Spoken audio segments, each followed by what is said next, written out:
अब प्रश्न दिया गया है हमको, दो क्रमागत सम धनात्मक प्राकृतिक संख्याओं के वर्गों का योग 164 है, संख्याएं ज्ञात कीजिए। यह प्रश्न पूछा गया था छत्तीसगढ़ बोर्ड में 2023 के सेट ABC में। तो क्या बोला है, आप प्रश्न को 2-3 बार पढ़ के देखिए तो आपको समझ में आ जाएगा कि क्या बोल रहा है। तो बोला है दो क्रमागत सम धन प्राकृतिक संख्याएं। तो सबसे पहले तो हम मानेंगे कि दो क्रमागत प्राकृतिक संख्या कौन सी है, और वो भी सम संख्या बोला है ना। तो माना कि दो क्रमागत सम धनात्मक प्राकृतिक संख्या, मान लो कि एक तो x हो गया, ठीक है, x एवं सम बोल रहा है तो x + 1 को तो हम ले नहीं सकते, तो x के बाद क्या होगा, x + 2, ठीक है। तो दो क्रमागत प्राकृतिक संख्या हो गई, है ना, है, ठीक है, ये मान लिए। अब प्रश्नानुसार क्या बोला है, दो क्रमागत सम धनात्मक प्राकृतिक संख्याओं के वर्गों का योग, मतलब ये संख्या क्या माने, x और x + 2 इसके वर्गों का योग। तो x का वर्ग धन x + 2 का वर्ग का योग, ये धन है ना, योग 164 है, ठीक है, यही बोला है ना प्रश्न में। तब हमको संख्याएं ज्ञात करना है ना, तो ये आ गया, इसे हल कर लेंगे हम। तो x का x² प्लस x, ये क्या हो गया, a + b का होल स्क्वायर का सूत्र हो गया, है ना। तो x का वर्ग धन 2 का वर्ग धन 2ab, मतलब 2x × 2 बराबर 164, चूँकि a + b का होल स्क्वायर बराबर a² + b² + 2ab, ठीक है, यहाँ से हो गया। तो यहाँ से क्या आ गया हमारा, x² + xx 2x², ठीक है, ये दोनों जुड़ गए। तो ये दो का वर्ग माने 2 × 2 तो 4 धन 2 दूनी 4 x बराबर 164, ठीक। तो ये क्या हो गया, 2x² + 4x + 4, और इसको पक्षांतर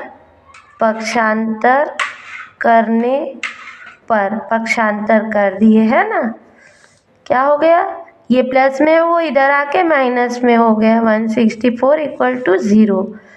तो यहाँ से क्या आ गया, यहाँ से आ गया 2x² + 4x, और 164 में प्लस घटा देंगे तो ये कौन सा चिन्ह आएगा, जो बड़ा होगा। तो प्लस, ये छोटा है 4 और ये बड़ा है 164, तो माइनस चिन्ह, और 4 गया तो 160 = 0, ठीक है। तो ये क्या मिल गया हमको, वर्ग समीकरण मिल गया, है ना।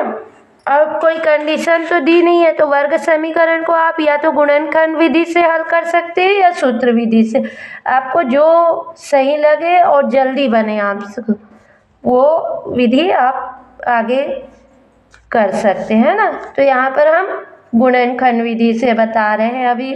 तो गुणनखंड विधि में क्या होता है कि मान लो सामान्य से कोई ax² + bx + c = 0 इस रूप का होता है ना वर्ग समीकरण।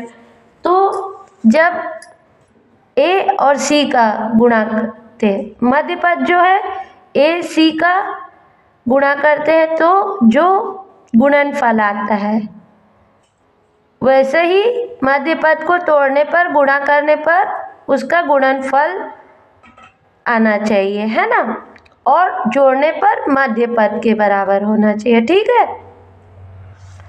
तो यहाँ पर 4 को इस प्रकार तोड़ेंगे कि गुणा करने पर इन दोनों के गुणनफल के बराबर प्राप्त हो, ठीक है, और जोड़ने पर 4 प्राप्त हो। तो क्या संख्या ले सकते हैं हम, ये देख लेते हैं। सबसे पहले तो इसको और सरल कर लेते हैं। इसमें सब में 2 है ना, 2 से इसको भाग दे दिए तो ये आ गया x² प्लस 2x माइनस 160 का 80 और सरल रूप में आ गया है ना। अब इसमें देखते हैं, गुणा करने पर हमको 80 आना चाहिए माइनस, है ना, और जोड़ने पर 2, तो 10 और 8, 10 और 8 पर माइनस चिन्ह है, इसलिए क्या करेंगे, 10 को हम प्लस में लेंगे और 8 को माइनस में लेंगे। ठीक है, तो 10 गुणित 8 करेंगे तो 80 आ जाएगा माइनस, और 10 ऋण 8 किए तो 2 प्लस में। ठीक है, ये सब रफ में करेंगे तो इस प्रकार से हम तोड़ सकते हैं।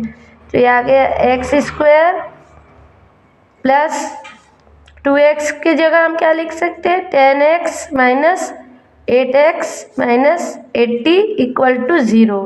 ठीक है, अब इसमें से उभयनिष्ठ निकाल लेंगे। x निकाल लिए तो ये अंदर बच गया x प्लस 10।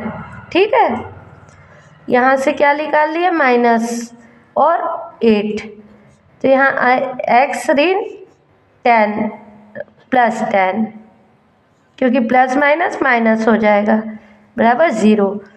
तो यहाँ से क्या आ गया, x माइनस 8 और x प्लस 10 दोनों में उभयनिष्ठ है। ठीक है, बराबर 0, मतलब x माइनस 8 बराबर 0 होगा या x प्लस 10 बराबर 0 होगा। ठीक, तो x माइनस 8 बराबर 0 या x प्लस 10 बराबर 0। तो यहाँ से क्या आ गया, x बराबर 8 या x बराबर माइनस 10। ठीक है, अब ये दोनों मिला। फिर क्रमागत प्राकृतिक संख्या,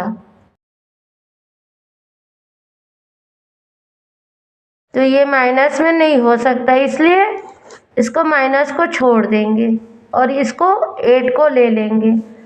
अतः वे संख्याएं, एक तो 8 हो गया, x बराबर 8, तथा दूसरा क्या हो जाएगा, x प्लस 2 बराबर, तो x की जगह 8 आ गया और प्लस 2 बराबर 10। ठीक है, इसलिए 10, तो आंसर क्या होगा, x बराबर 8 और x बराबर 10, ये क्या होगा आंसर।